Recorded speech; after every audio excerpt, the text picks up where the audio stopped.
Bonsoir à tous. Il est 18h01 et c'est un immense plaisir, un grand honneur de vous accueillir à tous dans le cadre de ce webinaire spécial dédié aux patients atteints de myélome, leurs familles, leurs proches.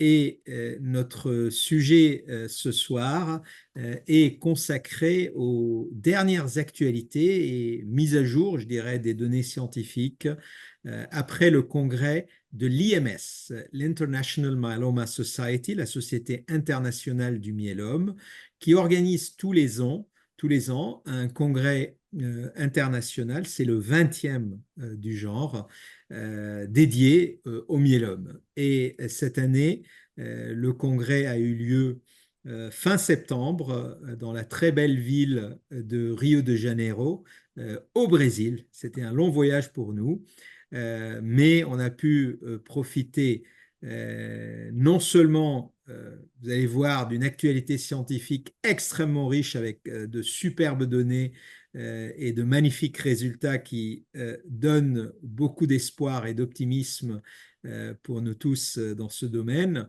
mais aussi on a profité de l'hospitalité très très chaleureuse de nos amis brésiliens.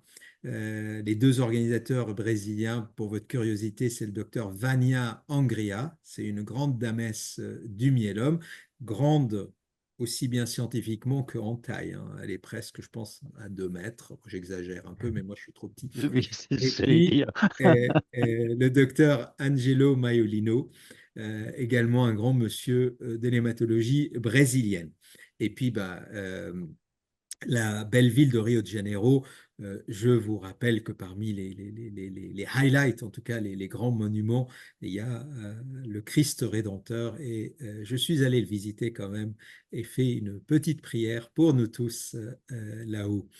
Voilà. Bon, pour m'accompagner ce soir, les amis, vous les connaissez, hein, mes compères, normalement, ils sont les mousquetaires de l'IACH pour les patients en français, en langue française, à savoir, alors je vais commencer par l'ordre alphabétique, le docteur Arthur Bobin du CHU de Poitiers, le docteur Titouan Cazobiel du CHU de Bordeaux, et puis dès qu'il aura fini sa consultation, nous allons être rejoints par le docteur Thomas Chalopin du CHU de Tours. Et bien évidemment, en tant que représentant des malades, le président de la F3M, Monsieur Laurent Gillot, que je salue et que vous voyez ces belles affiches d'AF3M. Et il a d'ailleurs même un t-shirt spécial AF3M que je vous recommande. Apparemment, il est vendu dans les plus belles boutiques de l'avenue Montaigne, des Champs-Élysées et un peu dans les boutiques très très chics. Voilà. Donc, vous connaissez le principe de l'émission, les amis. Vous pouvez poser vos questions, intervenir, faire des commentaires. On essaiera un peu de structurer cette discussion. Je vais essayer de réguler un peu les questions, mais surtout n'hésitez pas à faire part de vos commentaires et vos interrogations. Alors, sans trop tarder, on va commencer par vous faire une sorte de résumé des dernières données scientifiques et médicales, des derniers résultats, hein, vraiment des nouveautés très très fraîches qu'on a pu écouter à Rio. Et je m'adresse d'emblée à Arthur Bobin. Et on va peut-être commencer par exemple, les traitements de première ligne hors greffe de moelle, hors greffe de cellules souches, hors autogreffe, c'est-à-dire ce sont pour les malades plus ou moins âgés ou des malades fragiles.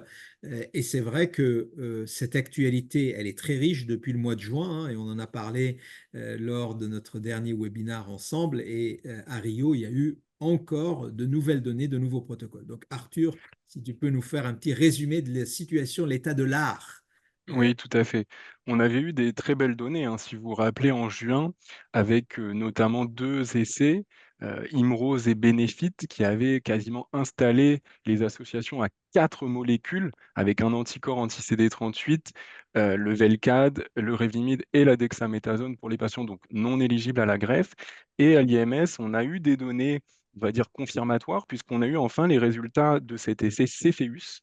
Cepheus, c'était cette fois-ci non pas avec l'ifatuximab qui avait été utilisé dans Imrose et Benefit, mais avec le daratumumab qui se fait par voie sous-cutanée et que je pense quasiment tous les patients connaissent bien maintenant. Et ce qui est intéressant avec ces données, c'est qu'elles vont dans le même sens qu'Imrose, que Benefit, avec notamment, on avait des données de PFS qui étaient rapportées à 4 ans et demi, à peu près 5 ans, et on a 60-70% des patients qui n'ont toujours pas progressé. Et on a ces fameux, on en avait déjà parlé la dernière fois, de ce concept de maladie résiduelle. Donc, la réponse la plus profonde qui puisse exister actuellement dans le myélome. Et on a toujours des taux très impressionnants de 60% de patients qui sont en MRD négative.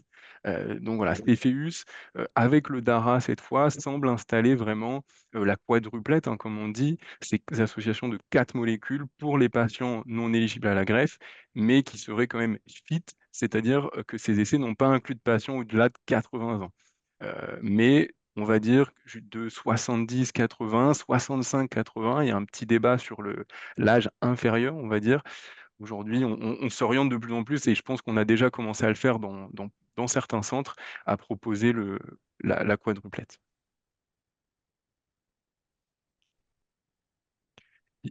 Très bien, Arthur, merci. Donc, je rappelle ce à quoi on fait référence. Jusque-là, pour les malades qui ne peuvent pas ou ne souhaitent pas recevoir une greffe, le traitement de référence, c'était trois médicaments. Un anticorps anti-CD38, daratumumab ou isatuximab, maintenant vous êtes familier avec ce jargon, auquel on rajoute le lénalidomide. Alors, pour les intimes, le nom de marque, c'est Revlimid, je crois beaucoup. Et puis, la fameuse cortisone dexaméthasone. Et donc, le principe de ces traitements dits quadruplettes, c'est qu'on rajoute en plus un quatrième médicament qui est le bortezomib pour les intimes. Le nom de marque, c'est le Velcade. Et on se retrouve avec isatuximab VRD ou daratumumab VRD. Et bien évidemment, au cours des derniers mois, on a eu des données très très solides et majeures pour isatuximab VRD. Et d'ailleurs, isatuximab VRD, cette combinaison, a obtenu l'AMM, c'est-à-dire l'autorisation de mise sur le marché aux États-Unis récemment. Ça va venir, je pense, en Europe incessamment sous peu. Et lors de ce congrès, on a un peu en miroir la combinaison, cette fois-ci, un autre anticorps, le daratumumab, que vous connaissez, avec le VRD. Et donc, du coup, bah, ça rajoute un médicament supplémentaire. Alors, bien évidemment, on craint les effets secondaires, puisque quand vous rajoutez un médicament, il y a des effets secondaires. Et c'est là où Arthur précisait bien que ce sont des malades qui ne doivent pas avoir des fragilités, des comorbidités. Il faut quand même qu'ils puissent tolérer ça. Alors justement, je m'adresse à Titouan de Bordeaux. Dans votre pratique aujourd'hui, Titouan, comment en fait on sélectionne parce que les malades, ils disent, bon, moi je me sens jeune, hein, j'ai 70 ans, mais je me sens jeune. Pourquoi vous me mettez dans la catégorie des vieux? Et est-ce que tu peux nous expliquer, on ne fait pas ça au hasard ou entre guillemets à la tête du client. Il y a quand même des règles, donc il faut quand même qu'on rassure les malades et leurs proches et leurs familles là-dessus. Oui, non, effectivement, on choisit pas au hasard, c'est des longues discussions qu'on a en réunion de concertation pluridisciplinaire, donc avec plusieurs médecins, ceux qui connaissent le patient surtout, c'est très important d'avoir vu le patient et de pouvoir discuter avec le médecin qui a vu le patient avant de prendre la décision de choisir quel traitement maintenant, parce que c'est vrai qu'on a de plus en plus d'options possibles, comme ce que nous a rapporté Arthur. Ce qui va jouer, c'est l'âge, ça c'est une première chose, c'est sûr, mais après, c'est vrai que nous, par exemple, à Bordeaux, plus de 65 ans, les stratégies de première ligne avec une autogreffe, donc avec une chimiothérapie intensive, on ne va pas forcément le proposer systématiquement, même on a tendance à ne plus la proposer. Et ensuite, bah, pour faire des médicaments, enfin, en fonction des comorbidités que va avoir le patient, donc ça va être reprendre l'historique des antécédents médicaux de chaque patient pour s'assurer qu'il puisse tel le traitement. Et puis après, de toute façon, il y a aussi une adaptation du traitement qui va se faire au fur et à mesure. C'est-à-dire que il faut faire très attention. C'est sûr que quand on rajoute des médicaments, à ne pas exposer les patients à trop de toxicité, et sachant qu'on a des très bons résultats même avec 3 médicaments. Donc avec 4, on espère des meilleurs résultats, mais il faut pas non plus, il faut avoir un bon équilibre entre les bénéfices que nous apporte le traitement, qui permettent maintenant, dans la majorité des cas, d'avoir un très bon contrôle de la maladie sur le long cours, donc ce qui est très rassurant pour nos patients, mais sans les exposer à un risque trop important de toxicité immédiate et parfois qui peuvent se prolonger dans le temps. Mais ça, maintenant, on arrive, c'est vrai que c'est des médicaments qu'on connaît depuis longtemps, maintenant qu'on associe entre eux, mais c'est vrai qu'on arrive très bien à savoir quels sont les patients qui vont pouvoir bénéficier du traitement sans prendre un risque par rapport à une éventuelle toxicité qui pourrait gêner le patient dans sa vie quotidienne. Parce que c'est sûr que, voilà, et donc ça va se faire sur le dossier du patient, en ayant discuté avec le médecin qui connaît le patient. Parfois, on appelle les médecins traitants aussi pour avoir des informations supplémentaires sur des nouveaux patients qu'on ne connaît pas forcément très bien initialement. Et puis ensuite, une fois qu'on a décidé le traitement, donc 4 molécules, effectivement, qu'on peut proposer maintenant à des patients qui ne vont pas forcément aller à l'autogreffe, mais qu'on juge suffisamment en forme. Voilà. Et puis, un dernier point, c'est aussi les caractéristiques de la maladie. Des patients qui vont avoir des maladies qui sont peu symptomatiques au diagnostic, avec des caractéristiques, puisque maintenant, on arrive, grâce aux caractéristiques initiales de la maladie, à évaluer si la maladie, comment la maladie va potentiellement répondre au traitement, même si c'est qu'une évaluation. Et avec ça, on peut moduler le traitement en fonction. C'est sûr que des patients pour lesquels on craint une maladie plus agressive, bah, on ira, malgré certaines comorbidités, peut-être plus sur des traitements un peu plus intensifs avec 4 molécules au lieu de 3. Et pour des patients pour lesquels bah, voilà, on hésite entre un traitement à 4 molécules ou à 3 molécules, si jamais on voit que la maladie est peu agressive, bah, peut-être qu'on s'orientera plus facilement vers 3 molécules voilà. Donc maintenant, on a de plus en plus un traitement qui va être adapté au patient et à sa maladie, et puis ensuite qu'on adapte au fur et à mesure de l'initiation de ce traitement et du ressenti des discussions qu'on a chaque semaine et chaque mois avec les patients quand on les revoit.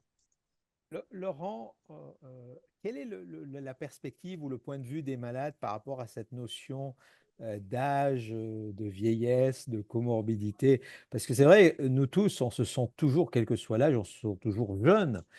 Donc, quel est le retour qu'on a des malades, vous, au niveau de l'association, en disant, oh là là, ils veulent pas me greffer, ils trouvent que je suis trop vieux, ou l'inverse. Alors, Comment ça se passe? cette représentation, il y a plein de représentations autour de l'autogreffe. C'est-à-dire que l'autogreffe, si on n'a pas l'image, c'est si on n'a pas l'autogreffe, on a une perte de chance. Et justement, c'est justement ce qu'il faut dire. Alors déjà, ce qu'on dit, c'est ben que si avec la médiane à 70 ans, la moitié des malades n'ont pas d'autogreffe déjà, je pense. Hein, je dis pas de bêtises hein, quand je dis ça. Et donc de rassurer, de dire que quand on entend ce qui vient d'être dit, c'est que c'est pas parce qu'on n'a pas l'autogreffe qu'on a une perte de chance, quoi. Hein. Et ça, c'est vraiment quelque chose qu'il faut marteler parce que les malades ont encore cette représentation, même si l'autogreffe fait peur. Si j'ai pas l'autogreffe, alors l'autogreffe en fait qui est vu comme quelque chose qui soigne, alors que c'est plus la chimie intensive qui soigne, mais il y a toute une représentation autour de l'autogreffe qui fait que on a l'impression d'avoir une perte de chance si on n'a pas l'autogreffe. Et donc ça, il faut toujours expliquer. Et dans ce que tu viens de dire, Mohamed, c'est vraiment et dans les recherches actuelles, à chaque fois qu'on parle, on dit oui, il y a des progrès, mais les progrès ne sont pas réservés aux plus jeunes ou aux malades avec autogreffe. Les progrès, ils sont pour tous, quoi. Hein. Et est-ce que tu viens de dire par rapport à ce traitement, à ce protocole à quatre molécules en est la preuve, quoi. Et aussi l'adaptation. Et ça aussi, c'est quelque chose d'important qu'il faut qu'on...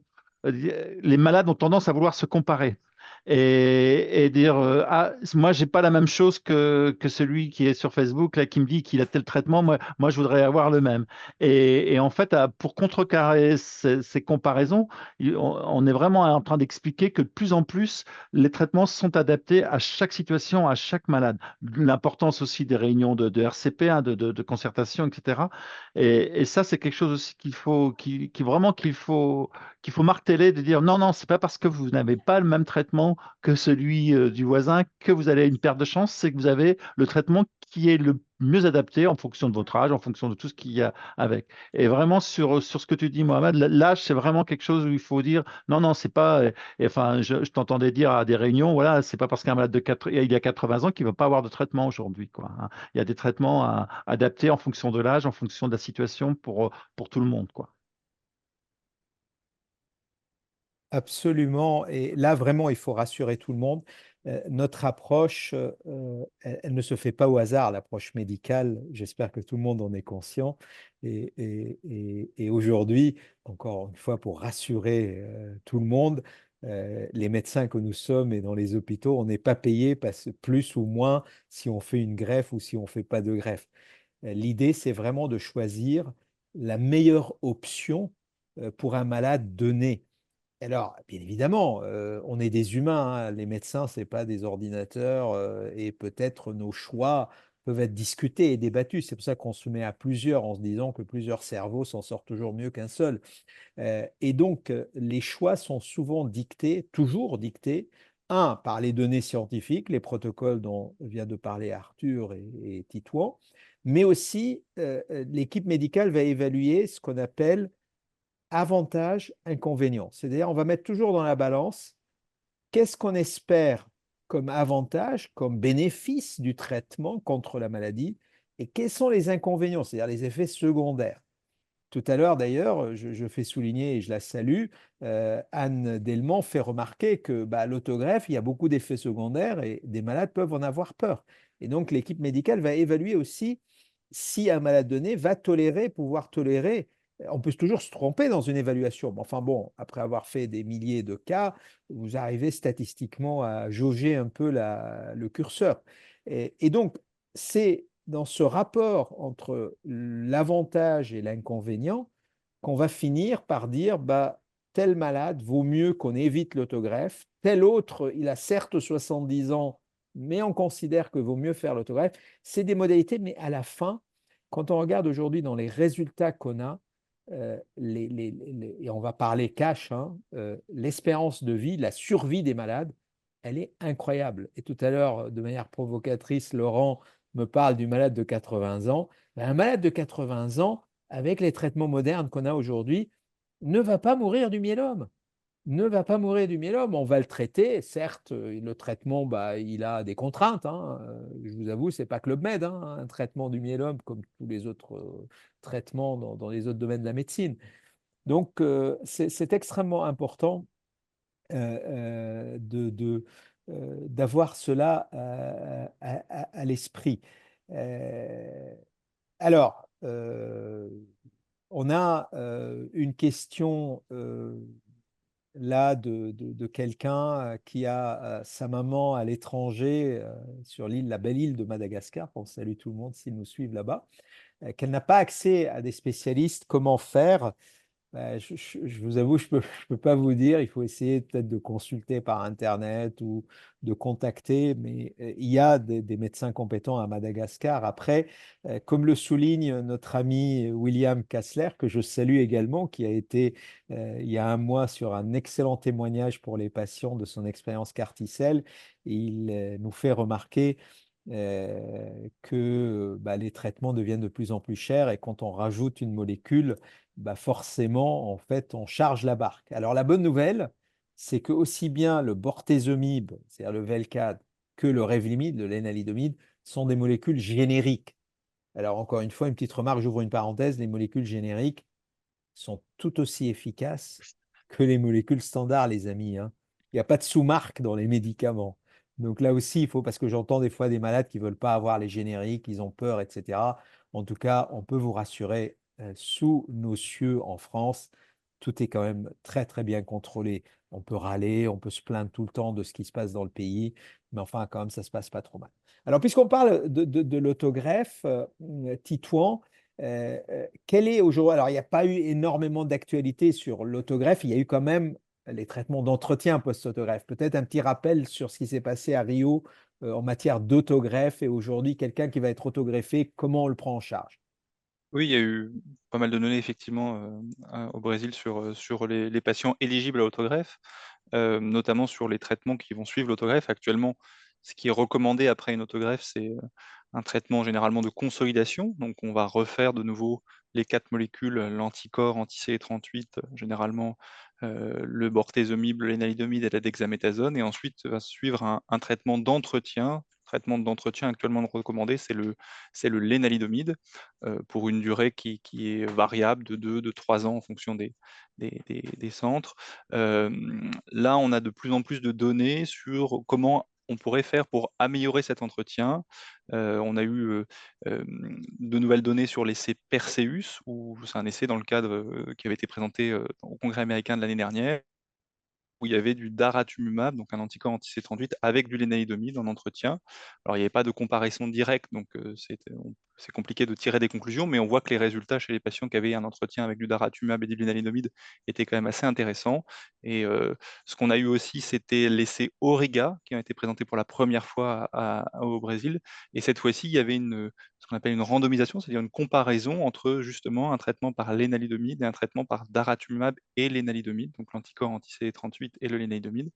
Et les résultats sont également assez intéressants. Donc, je pense que c'est encore des résultats qu'il faut confirmer avec d'autres essais, mais qui vont potentiellement amener à une modification du traitement d'entretien pour les patients dans les prochains mois, les prochaines années, pour encore améliorer déjà des résultats qui sont très bons, mais encore améliorer la maintenance, la dernière partie du traitement des patients éligibles à une autogreffe, avec un traitement, le daratumumab, qui est généralement, bon, qu'on connaît bien, qui est en association avec l'adalimide, est très bien toléré. Donc, si on peut améliorer les résultats en conservant une tolérance au niveau du traitement qui est très bonne.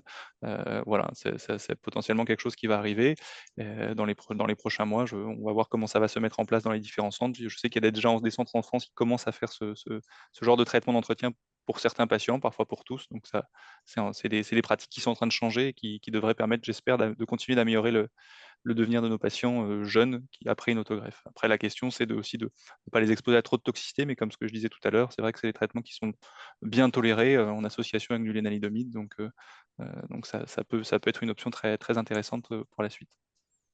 Excellent, merci beaucoup Titouan. Donc, aujourd'hui, avant l'autogreffe, on a un traitement d'induction, histoire un peu d'éradiquer un peu de maladie, de faire le nettoyage, passer la débroussailleuse. Moi, j'appelle ça dans mon jargon. Et puis, une fois qu'on a passé la débroussailleuse, bah, on a cette autogreffe, qui, c'est vrai, ça peut donner de la mucite, une inflammation de la bouche, des douleurs, de la diarrhée. C'est très passager. En général, on récupère. Et c'est vrai que Titouan nous fait remarquer qu'aujourd'hui, ça évolue beaucoup sur le traitement en entretien, avec éventuellement de nouvelles données. Donc, il ne faut peut-être pas être surpris que les médecins, votre médecin vous propose, au lieu d'un médicament, peut-être deux, parce qu'on a des données. Alors, Arthur, on a une question très pertinente, d'ailleurs plusieurs questions, on parle beaucoup de cette fameuse maladie résiduelle, et tu l'as évoqué tout à l'heure. Est-ce qu'aujourd'hui, grâce à la maladie résiduelle, c'est-à-dire en fait notre capacité à détecter les petites traces de maladie, on peut espérer chez certains malades qui sont vraiment négatifs, où on ne voit plus la maladie, arrêter les traitements? Où on en est dans cette approche dynamique des traitements? Alors, on va arriver vers cette pratique, mais probablement, mais dans la pratique courante, pour le moment, on ne le fait pas. Dans les essais cliniques, cependant, c'est de plus en plus à la mode, si je puis dire, et notamment, il y a l'essai français MIDAS. On reste sur les patients donc éligibles à la greffe qui testent cette stratégie après ces 6 cycles d'induction dont parlait Titouan. Donc, avant cette fameuse débroussailleuse, en fait. Puis, on a notre autogreffe et on voit est-ce que les patients ont une maladie résiduelle qui est négative ou bien positive.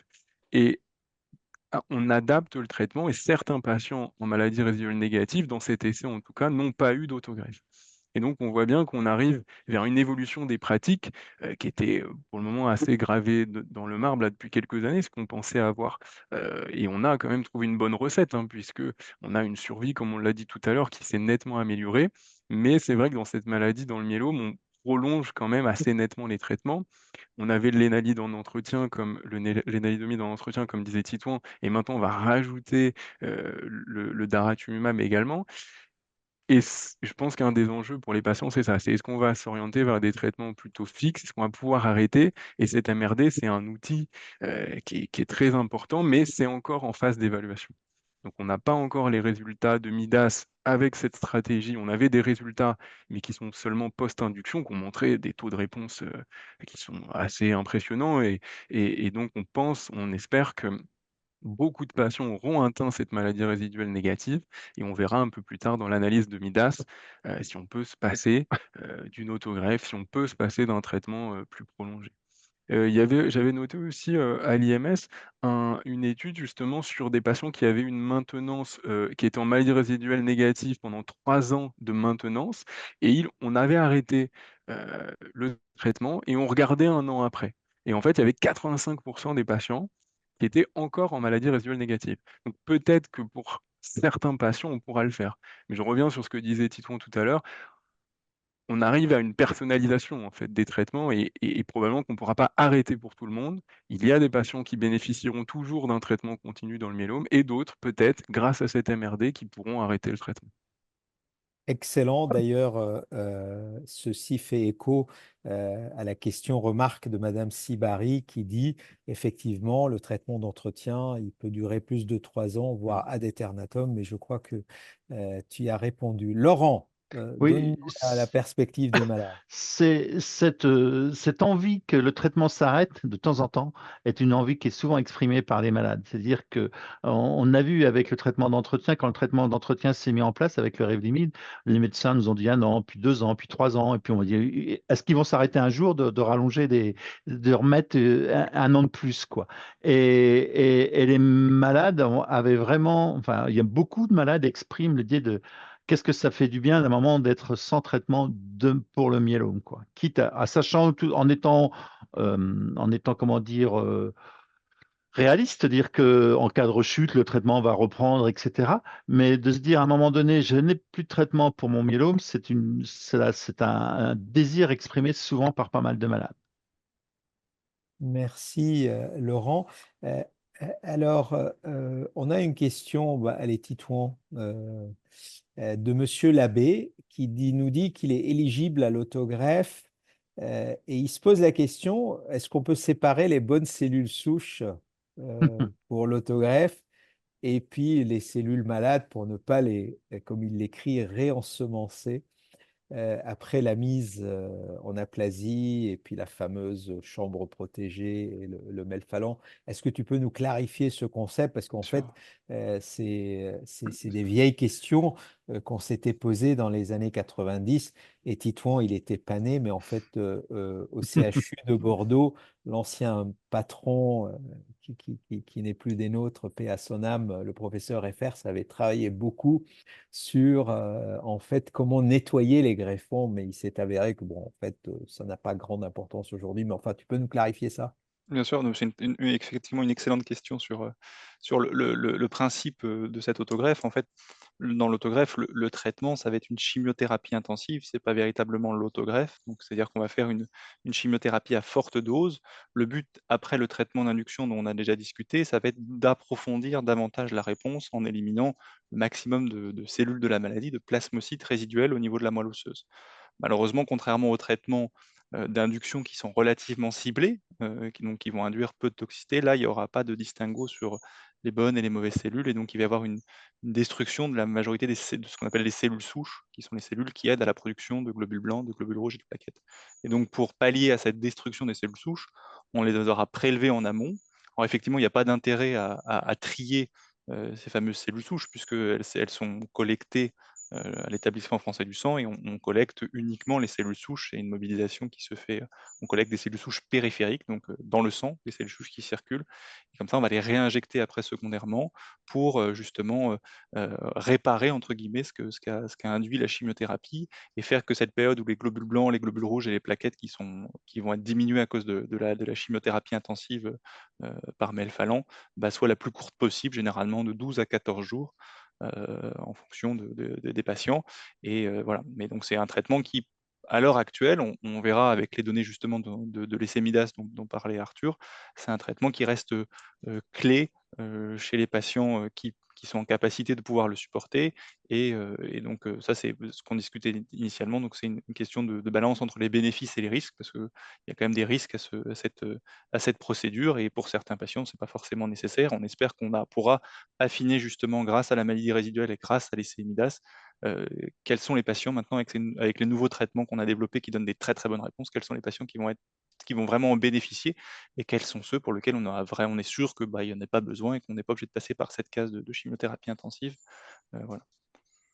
Très bien, d'ailleurs, en parlant des différents traitements et des arrêts de traitement, Madame Fivet, j'espère que je prononce correctement, nous fait remarquer que bon, voilà, son hématologue lui a arrêté le traitement et puis depuis février 2023, elle est surveillée tous les 3 mois. Et c'est vrai qu'il y a beaucoup de malades dans cette situation et en général, c'est plutôt bon signe. Donc, bravo.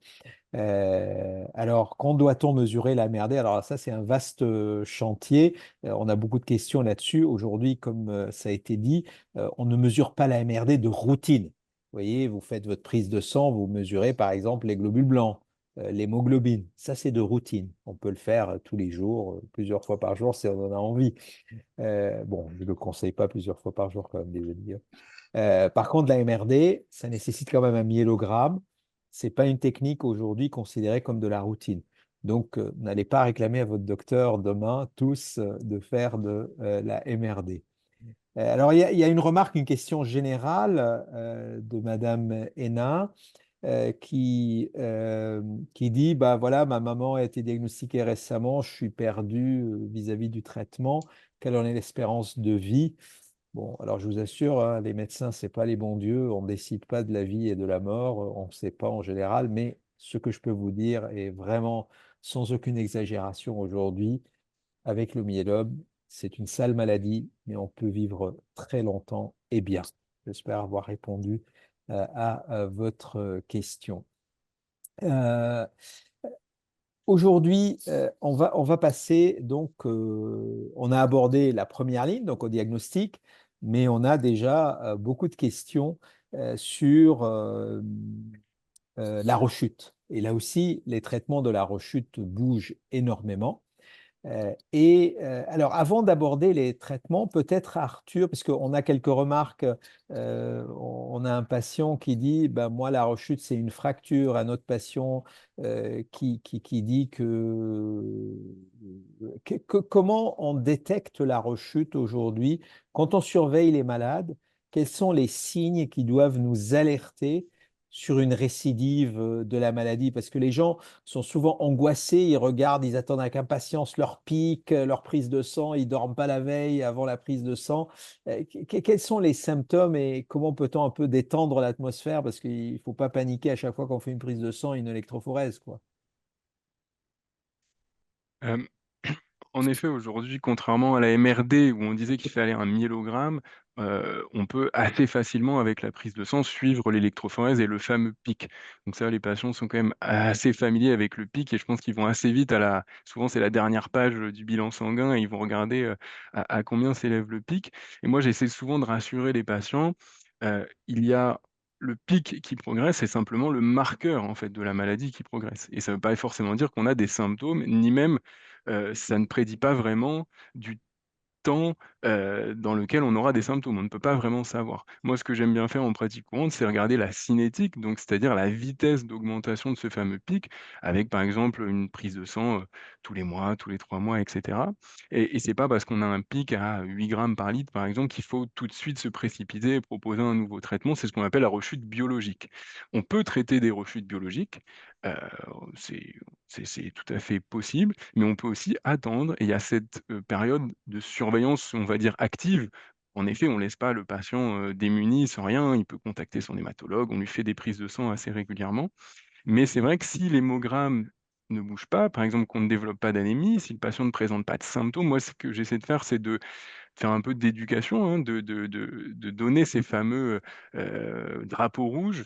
Donc, si vous vous sentez très fatigué, si vous avez des douleurs qui apparaissent, qui sont nouvelles, les patients de myélome au diagnostic ont souvent des douleurs séquelaires, on va dire, osseuses, eh bien, j'essaie de leur apprendre un peu à faire ça et de leur dire, dans ce cas, en effet, on peut rapprocher la consultation, mais il n'y a pas forcément une alerte rouge dès que le pic remonte.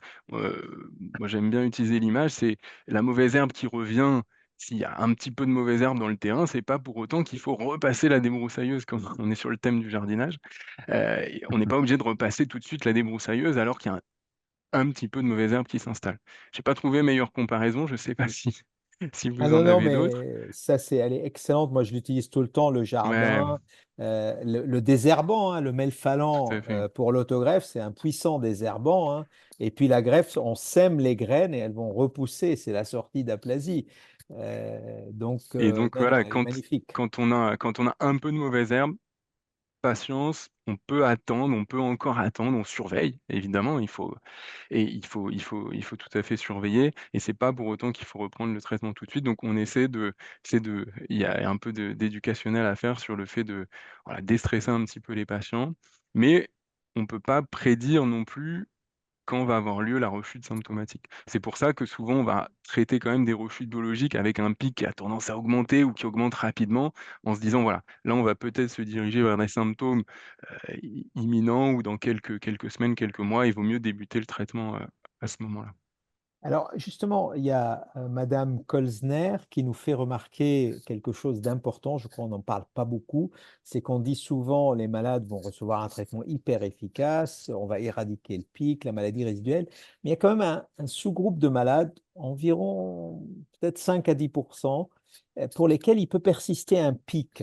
Et c'est un peu le retour à la situation, ce qu'on appelle la gammapathie monoclonale. Peut-être, Titouan, tu peux expliquer ce concept parce que ça ne veut pas dire que le traitement il n'a pas marché. Simplement, on est revenu à la case départ et c'est très bien, c'est très bien. C'est pas une rechute. Oui, non, effectivement, c'est vrai on a beaucoup parlé d'avoir une réponse très profonde avec l'obtention de cette maladie résiduelle indétectable, mais c'est pas forcément le cas pour tous les patients et ça ne veut pas dire que la réponse ne durera pas dans le temps. Il y a beaucoup de patients qui conservent un pic, qui, en fait, avant de développer un myélome, il y a un état qui est pré-myélomateux, qu'on appelle la gammapathie monoclonale de signification indéterminée, donc avec des pics qui concerne beaucoup de patients dans la population générale au final. Tous ne développeront pas forcément vers un myélome. Et il y a beaucoup de patients qui ont un myélome lorsqu'on les traite où on revient à cet état. Ça, il y a des études biologiques qui ont démontré que vraiment c'était un retour à cet état initial de gammapathie avec un pic résiduel et pour autant une réponse qui va durer dans le temps. C'est-à-dire que voilà, donc c'est pas forcément, s'il persiste un pic en cours de traitement, la réponse peut se prolonger très longtemps et donc ça c'est important de le savoir et de pas forcément être inquiet par la persistance d'un pic. Ce que je dis généralement à mes patients, c'est qu'il y a si on voit plus le pic, ça veut pas forcément dire qu'il y a plus de maladie et donc il faut mieux avoir un pic qui persiste longtemps dans le temps qu'une un pic qui devient détectable et qui revienne par la suite. Voilà. Et puis en plus, ce qu'il faut faire aussi attention par rapport au pic, et ça on le dit beaucoup aux patients, c'est qu'il y a notamment les anticorps anti-CD38, qui peuvent se manifester par un pic. C'est-à-dire que peut y avoir une interférence du traitement sur l'électrophorèse des protéines. Et donc parfois, on n'arrive pas à faire la différence en laboratoire de ville. Et donc, faut aussi être rassuré par le fait que voilà, s'il y a un pic de faible quantité, mais qui est stable, bah, c'est une réponse qui peut être très bonne et qui peut durer très longtemps également. Très bien. Alors, Laurent, avez-vous des données à l'association concernant cette anxiété, l'angoisse qui accompagne la crainte de la rechute, l'attente des résultats? Comment vous abordez ça au sein de l'association? Bah, il y a premier réflexe, je ne sais plus lequel d'entre vous disait, je reçois mon analyse avant d'aller voir le médecin, je regarde le pic, et, j'essaye si j'ai des amis qui sont dans le myélome, je leur demande comment, et je compare avec le leur, enfin voilà, donc tous ces réflexes-là qui ne sont pas les bons, hein, de dire, ça c'est quelque chose qui est vraiment aussi fréquent, et de dire la seule comparaison qui vaille, c'est par rapport à soi-même, c'est surtout pas par rapport aux autres. Ça, c'est vraiment quelque chose aussi qu'on martèle. Et par rapport à ce que tu disais sur, et puis je sais plus aussi quel d'entre vous disait cela, mais l'angoisse, c'est, voilà, moi, j'ai la chance d'être en rémission depuis pas mal d'années, mais j'ai toujours des douleurs. Et est-ce qu'une nouvelle douleur, est-ce que c'est le myélome qui revient? Ou est-ce que c'est parce que j'ai quand même 60 ans? Est-ce que c'est parce que il y a des choses qui s'usent? Euh, et cette crainte de la douleur qui pourrait être le signe d'un nouveau, ouais, d'un retour du myélome est quelque chose quand même qui est pas simple à gérer, quoi. Alors avec les années, voilà, je veux dire, après pas mal d'années de rémission, on angoisse moins à chaque que résultat, mais souvent, il faut quand même pas mal d'années pour que le malade n'angoisse pas avant d'aller voir son hémato, quoi. C'est vraiment quelque chose, cette analyse, ce bilan, il est vraiment, et ce contact, hein, et c'est pour ça aussi, c'est très important, on parle beaucoup de la enfin, télémédecine, etc. Mais ce contact humain, même pour dire que ça va bien avec l'hématologue, est vraiment quelque chose d'essentiel, quoi. Merci Laurent, et des fois vous me voyez en train de tapoter, etc. Parce que comme on n'arrive pas à prendre toutes les questions et vous êtes vraiment très très nombreux, des fois certaines questions où bah, je donne une réponse rapide, je la tape pendant que mes collègues parlent. C'est absolument pas que je suis en train de faire mes emails ou que je suis impoli, les Non, amis, hein. J'essaye de répondre à des questions parfois un peu trop personnelles, je dirais, qu'on peut ne pas discuter, je dirais, avec la communauté. Toujours par rapport à cette question de la rechute, je ne sais pas si Titouan ou Arthur voulaient en parler, on a une question, je crois, très importante et pertinente de Madame Boily qui parle des myélomes non sécrétants. Comment on les surveille? Parce que c'est vrai qu'on parle toujours, le myélome, bah, il sécrète cette fameuse immunoglobuline un peu en excès, inutile, qui fait pas mal de dégâts, hein, c'est le propre même de la maladie. Et au passage, Monsieur l'abbé nous demande est-ce qu'on connaît l'origine du myélome? Je crains, Monsieur l'abbé, qu'au jour d'aujourd'hui, on ne le connaît pas. Le jour où on le saura, je pense, on sera tous prix Nobel et on vous invitera. Et je le dis parce que, comme vous le savez, hier, il y a eu l'annonce des 2 prix Nobel pour la découverte de micro-RNA. Rien à voir avec le myélome, mais enfin, c'est quand même très révolutionnaire. Il faut savoir, les découvertes révolutionnaires, parfois au début, elles sont méconnues parce qu'un des découvreurs, on lui a refusé même un poste, vous voyez. Donc, bon, je reviens donc, comment on surveille le myélome dit non sécrétant. Donc, il n'y a pas de pic de monoclonal. pic. Hmm. Bah, bah, je peux répondre Vas-y, si vous Titouan, voulez. vas-y, Bah, vas-y. l'intérêt, c'est maintenant on a des examens d'imagerie maintenant qui sont très perfectionnés justement pour surveiller ces patients-là. Donc, tout d'abord, il y a comme ce qu'on disait tout à l'heure, il y a la clinique, hein, ce qui est quand même le plus important de les symptômes que peuvent ressentir les patients qui nous aident beaucoup. Effectivement, généralement, comme on est sur une maladie qui est généralement chronique, c'est des patients pour lesquels qui se connaissent, qui connaissent les douleurs. Donc, s'il y a une nouvelle douleur qui arrive et qui est évolutive, moi, c'est généralement ce que je dis aux patients, c'est surtout ça qu'il faut surveiller. C'est-à-dire que c'est normal, à partir d'un certain âge, d'avoir des douleurs qui peuvent être le matin ou des douleurs séquelaires de l'atteinte initiale du myélome. Et s'il y a des douleurs évolutives, ça peut être effectivement un drapeau rouge, comme ce que disait Arthur tout à l'heure. Et maintenant, c'est sûr qu'on a des examens d'imagerie assez performants, donc que ce soit les IRM ou les TEP scanners, euh, qui permettent d'avoir une surveillance assez précise de ces maladies où on n'a pas de marqueurs forcément biologiques pour pouvoir les surveiller. Et donc, ça peut être des examens qui peuvent être proposés de manière régulière afin de surveiller qu'il n'y ait pas d'évolution de la maladie. En fonction de chaque patient, on peut proposer des évaluations régulières, soit par IRM, soit par TEP scanner, soit par scanner, en fonction de ce qui est possible. C'est des examens qui sont tout aussi performants les uns les autres, hein.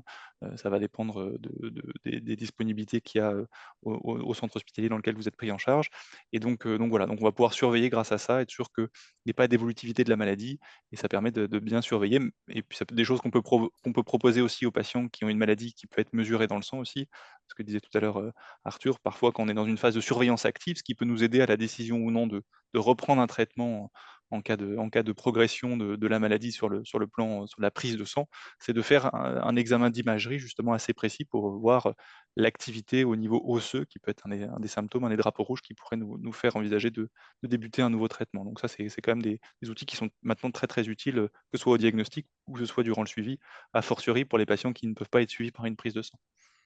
Alors, tout à l'heure, on a parlé du stress, de l'angoisse des résultats, et il y a une question qui me plaît beaucoup d'un malade qui dit, mais est-ce que l'inquiétude et le stress va impacter sur l'efficacité des traitements? Alors là-dessus, je peux vous rassurer, on n'a jamais démontré que ceux qui étaient plus inquiets que les autres, ça marchait moins bien, ou l'inverse. Euh, alors bien évidemment, moins d'angoisse, ça fait pas de mal, moins d'inquiétude, ça fait pas de mal, Mais si vous êtes de nature ultra angoissée, c'est pas pour autant que les médicaments vont moins bien marcher. Ça, c'est prouvé, les amis. Donc, ne vous sentez pas coupable d'être trop angoissé ou inquiet. Euh, alors, on a beaucoup de questions. On a parlé des signes de la rechute. Maintenant, parlons un peu des traitements et de l'actualité. L'actualité, alors, elle est très, très, très riche, hein, puisqu'on a à la fois des données nouvelles sur les carticelles, hein, les fameuses carticelles que vous connaissez par cœur tous, les anticorps bispécifiques, et d'ailleurs, j'en profite pour répondre d'emblée à une question. Un malade, entre guillemets, âgé, même à 80 ans ou plus, peut recevoir des anticorps bispécifiques, hein. C'est plus, il faut regarder les antécédents, les terrains, mais ça, il faut le voir au cas par cas avec le médecin. Mais l'âge en lui-même n'est pas une contre-indication à faire des anticorps bispécifiques. Et puis, il y a de nouvelles molécules qui arrivent. Alors, elles ne sont pas forcément encore approuvées en France. Par exemple, un anticorps conjugué, alors on ne va pas rentrer dans les détails, mais qui s'appelle le belantamab, mais qui, je pense, en 2025 va arriver, qui est une option extrêmement intéressante.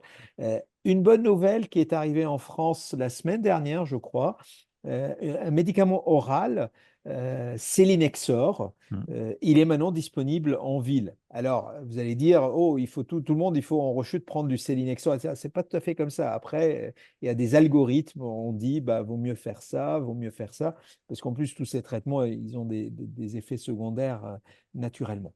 Bon, Arthur, un peu, quelle est l'actualité? Fais-nous un petit résumé de l'algorithme du traitement entre les grandes nouveautés et puis les anciens traitements qui marchent toujours très bien. Bah, les deux grandes nouveautés de ces dernières années, c'est les immunothérapies qui ciblent un antigène qui s'appelle BCMA, et donc on a les CAR-T-cells dont quasiment tout le monde a entendu parler, et les anticorps bispécifiques. Aujourd'hui, voilà, il ne faut pas opposer, je pense, ces deux immunothérapies qui ne sont pas forcément destinées au même type de patients, pas destinées au même type de rechute, hein. Chacun présente des avantages et des inconvénients. On a des données là maintenant dans les derniers congrès avec de plus en plus de recul après les carticelles, qui nous confirment que l'efficacité est quand même plutôt au rendez-vous par rapport à des traitements qu'on avait notamment chez des patients en rechute très avancée. Rechute avancée, on va dire voilà, à partir de la 3e, 4e rechute. Et puis, on a ces fameux anticorps bispécifiques qui sont arrivés peut-être un petit peu après les CAR-T-cells et qui ont démontré eux aussi une grande efficacité. Comme habituellement dans le myélome, on les teste d'abord en monothérapie, c'est-à-dire seul, juste l'anticorps bispécifique. Donc là, qui ont un rythme d'administration globalement, hein, qui est à peu près pour tous ceux qui sont développés, qui est d'une fois par semaine, avec un espacement au fur et à mesure de l'avancée et de la réponse. Et aujourd'hui, dans les derniers congrès, on voit aussi des associations avec ces anticorps bispécifiques, soit deux anticorps bispécifiques ensemble, puisqu'on a maintenant des nouvelles cibles qui commencent à être justement ciblées par les anticorps bispécifiques, qui sont une très bonne plateforme d'immunothérapie dans le myélome, qui rapproche les lymphocytes T de la cellule tumorale. Et voilà, nous on avait donc des essais comme ça, qui ne sont pas encore des essais, ce qu'on appelle de phase 3, c'est-à-dire des essais randomisés, mais on a des essais des données voilà, d'associations d'anticorps bispécifiques qui sont assez intéressantes. Et puis, comme Mohamed le disait, on a aussi ces fameux anticorps conjugués, heu, qui reviennent un petit peu dans l'actualité, puisqu'on les avait eus en fait avant même les anticorps bispécifiques, on les avait un peu testés avant. Et puis finalement, voilà, ils n'avaient pas obtenu de remboursement en France, et cetera. Et ils reviennent un petit peu au devant de la scène, principalement en association. Donc on a ces essais qui s'appellent DREAM, DREAM 7, DREAM 8, et qui semblent être des médicaments tout à fait intéressants. Et je pense que ce qu'il faut retenir, c'est qu'on a besoin de très nombreuses options à la rechute. Je pense pas qu'il faut exclure de médicaments. Tous les médicaments sont importants, tous les médicaments sont intéressants. Il faudra déterminer quel type de patient va bénéficier plus de l'un, plus de l'autre, et ce qu'il nous faut surtout dans une maladie qui, voilà, qui aujourd'hui quand même a toujours tendance à rechuter, même si on a considérablement allongé ces temps de rémission, on a besoin d'un éventail d'options qui soit le plus large possible. Et voilà, le sélinexor est également une option, comme on l'a dit, hein, plutôt une bonne nouvelle. Alors on ne sait pas pour le moment, voilà, tout le monde ne va pas être traité par ce type de médicament qu'on trouve à la pharmacie, mais ça rajoute une option supplémentaire pour nos patients. Super. Laurent, aujourd'hui, concernant toutes les nouvelles molécules, les nouveaux traitements, les innovations, que vous disent les malades à l'association? Quels sont les questionnements qu'ils posent? C'est quoi les sujets? Ça va nous permettre peut-être de construire les prochaines émissions parce que jamais dans une émission d'une heure, on peut aborder toutes les questions. Alors, par rapport à ce que vous venez de dire, ce qui est intéressant, c'est qu'un nouveau malade, il a tendance à dire, moi, je veux les dernières innovations, je veux tout de suite la dernière innovation, je veux des CAR T-cells, je veux voilà, des bispécifiques, alors qu'ils viennent juste d'être diagnostiqués. Et c'est important tu les as appelés les anciens traitements, hein, enfin les traitements standards, qui dire que pour une grande majorité des malades, les traitements standards marchent très bien et apportent et permettent des longues rémissions. C'est-à-dire que la recherche, l'innovation, elle est essentielle, elle est importante, mais d'abord pour les malades pour qui, ben, voilà, qui sont en situation plus fragile. Et puis petit à petit, ces traitements nouveaux viendront les traitements standards. Mais c'est important de dire, euh, les malades qui arrivent dans la maladie n'arrivent pas à se projeter devant. D'abord, alors c'est bien parce qu'on a de plus en plus de traitements qui vont dans tous les sens, mais se projeter, savoir quel traitement on va avoir, ça peut faire peur, toute cette multitude de traitements. Et la tendance, quand même, c'est de se dire, ben, moi, je veux le meilleur traitement tout de suite, quoi. Et cette position du meilleur traitement tout de suite, c'est pas forcément la bonne, quoi. Hein. C'est le traitement. Ce qu'il faut, c'est le traitement qu'il nous faut au moment où on l'a, quoi, où on est. C'est-à-dire, et en traitement. Et aujourd'hui, un nouveau malade qui arrive, le traitement, la plupart des malades seront bien soignés avec le traitement standard qui est proposé, notamment en France, quoi. Ça, c'est vraiment quelque chose d'important par rapport à c'est essentiel de se battre pour l'innovation, c'est essentiel que vous continuiez à chercher tous ces essais. On pousse, hein, enfin, on n'a pas beaucoup besoin tellement que ça à pousser les malades à rentrer dans les essais cliniques. Il y a besoin d'explications, mais il n'y a pas besoin forcément à pousser. Expliquer, oui. Mais pousser, non. Une fois qu'on a bien expliqué et que les malades peuvent choisir en connaissance de cause, souvent quand même, je ne pense pas que l'essai clinique dans le myélome est mauvaise presse, quoi. Hein, voilà. Bon, une fois qu'on a dit, il y a encore quelques fois des malades qui pensent qu'il y a encore des placebos, des choses comme ça, que pas de traitement ou un traitement. Il y a de temps en temps, on a encore cette image-là qui arrive, mais qu'on arrive très très vite à démonter.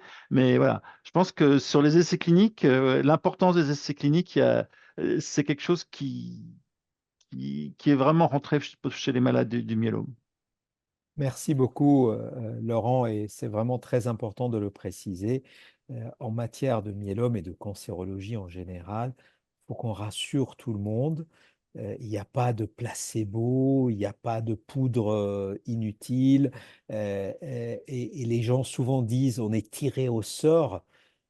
Enfin, c'est une métaphore pour dire simplement qu'un protocole teste deux traitements efficaces.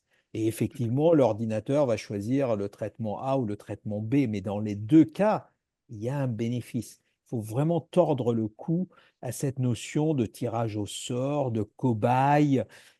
Ça, c'est tout ça. Ce n'est pas ce qu'on fait au quotidien. Et je crois que c'est important de le rappeler à chaque fois.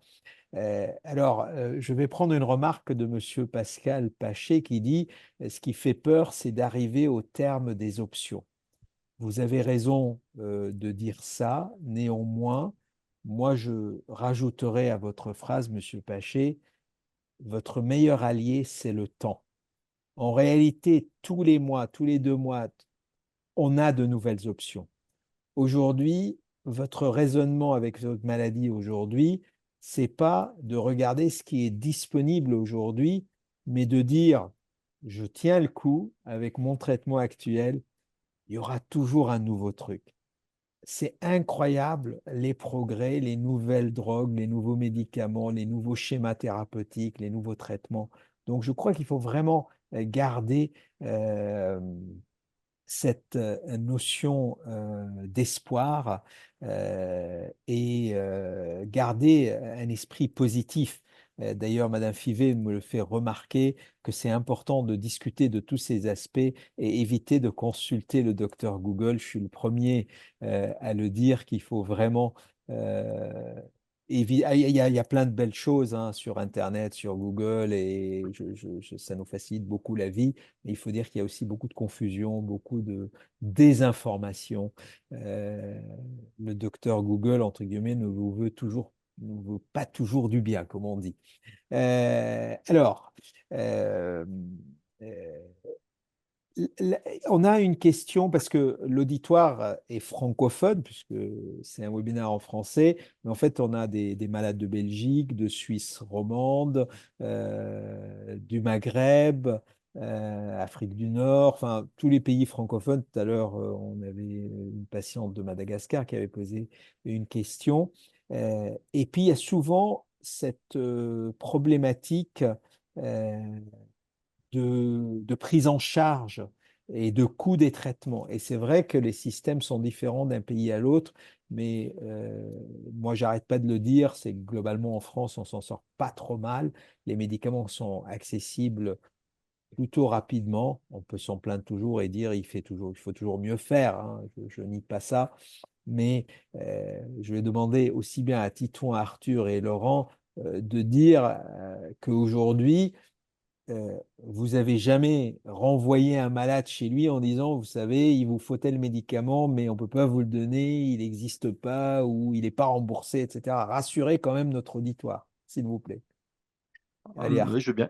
oui, vas-y, Oui, vas-y. Laurent. je vais commencer simplement, oui, d'ailleurs, on l'a vu avec, si on prend l'exemple des carticelles, par exemple, hein, je veux dire, les carticelles, quand ils étaient accessibles qu'à un certain nombre au tout début, hein, quand il y avait, je crois, 10 ou 11 malades par mois qui pouvaient en avoir en France. Aujourd'hui, tous les malades qui ont besoin des carticelles peuvent en avoir. Et la limite, par contre, c'est pas tellement l'accès aux médicaments, c'est plus les capacités de l'hôpital et d'avoir des infirmières, d'avoir des soignants en face, les malades qui gênent. Mais voilà, non, en France, globalement, voilà, on a été très actifs à la F3M pour défendre l'accès aux nouveaux médicaments. Mais globalement, en France, on a plutôt, oui, il n'y a pas de malades pour qui voilà, le traitement. En plus, on a quand même souvent parmi les médecins des médecins qui sont inventifs pour trouver la bonne solution, d'une manière ou d'une autre, trouveront le traitement qu'il faut pour le malade. Voilà, même des fois, entre les essais, entre toutes les. Moi, j'appelle ça du bricolage de génie de temps en temps, hein. C'est un peu, on parlait de jardinage, mais de temps en temps, quand je dis bricolage, c'est pas péjoratif, hein, c'est de trouver la bonne solution, la bonne invention euh, ce qui permet de répondre aux malades. Et globalement, ça marche plutôt très bien en France, quoi. Tout à fait, ouais. Et la génération des années 80 se souviendra de MacGyver. Alors, c'est vrai Voilà, c'est que ce beaucoup bricolage-là. de collègues sont des vrais MacGyver. Arthur, tu vas dans le même sens, j'espère. Ouais, tout à fait. Moi, faut rassurer les patients. Aujourd'hui, toutes ces données scientifiques dont on parle, les dernières actualités, on peut quasiment les mettre en pratique tous les jours. À chaque RCP, à chaque fois que je vois un patient, je le traite selon les recommandations, selon les dernières données des derniers congrès, en fait. Donc ça, chez moi, ça occasionne pas de frustration, par exemple, d'entendre parler de tout un tas de choses et de ne pas pouvoir le mettre en pratique. Non, on a cette chance-là en France, en tout cas, d'avoir les molécules les plus innovantes, hein, quasiment, disponibles et assez facilement, remboursées la plupart du temps, ou dans des essais cliniques. On a une force aussi avec le groupe de l'IFM aussi, hein, Hmm. de construire des essais cliniques, académiques aussi, et de pouvoir, moi, voilà, j'ai l'impression dans ma pratique, dans mon centre, et je pense que Titouan va dire la même chose, de pouvoir faire une médecine dernier cri, si je puis dire. Absolument. Titouan? Oui, je suis tout à fait d'accord avec ce qui vient d'être dit. Effectivement, on a de la chance en France d'avoir encore un système de santé qui nous permet de pouvoir offrir tous les traitements disponibles à l'heure actuelle aux patients, et que ce soit d'ailleurs dans les centres hospitalo-universitaires comme dans lequel je travaille, mais pour discuter toutes les semaines en réunion de concertation pluridisciplinaire avec plein de centres hospitaliers régionaux. Nous, en Nouvelle-Aquitaine, on en a un certain nombre qui permettent aux différents patients. Ils ont accès au même traitement que ce qu'on peut proposer dans un centre comme le CHU de Bordeaux, et en dehors parfois de certains essais cliniques, mais auxquels les patients peuvent nous être adressés si jamais on a un essai clinique et donc un traitement qu'on jugerait potentiellement intéressant pour un patient. Donc chaque patient en France, en tout cas à ma connaissance, a accès aux différents traitements qui sont disponibles.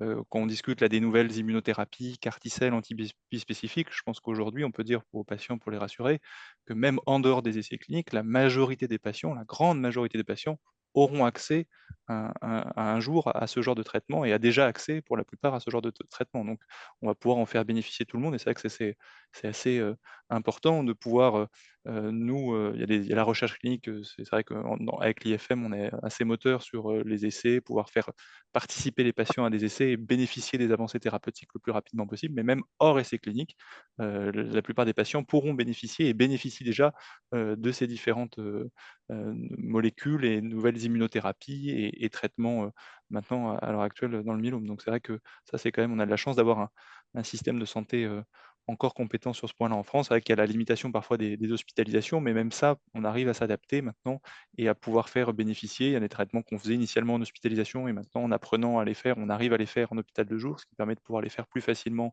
à tous les patients. Et donc, voilà, on a un bon système de santé, il faudrait continuer à en prendre soin surtout. Laurent? Oui, je voulais juste insister par rapport à ce que vient de dire Titouan, c'est par rapport aux malades. Souvent, est-ce que je vais être mieux soigné si je vais à Bordeaux, si je vais à Paris, quel est le meilleur médecin, etc. Il faut que j'aille voir ma motif, forcément. Voilà. Alors que non, on est toujours en Bah, train de répondre, non. À Bordeaux, il y a du bon rouge quand même. Oui, à Bordeaux, exactement, tout à fait. Mais en fait, on est constamment en train de dire non, on a la chance en France d'être de soigné à peu près partout pareil, sur tout le territoire, et ça, c'est drôlement important. Et on est constamment en train de le dire. Et l'importance aussi, souvent, parce qu'on quand on est malade, on voit l'hématologue qui est en face de nous, on a l'impression que c'est lui qui décide tout seul.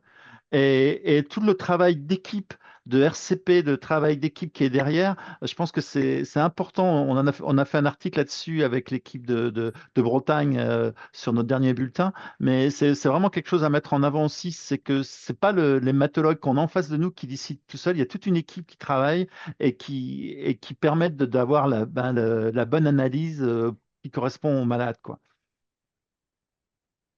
Excellent. Bon, bah, écoutez, on arrive un peu à la fin. Alors, je vais prendre une toute dernière question qui me paraît futuriste, mais elle est importante. Madame Boutenel qui dit, est-ce que les scientifiques utilisent l'intelligence artificielle pour faire avancer les recherches?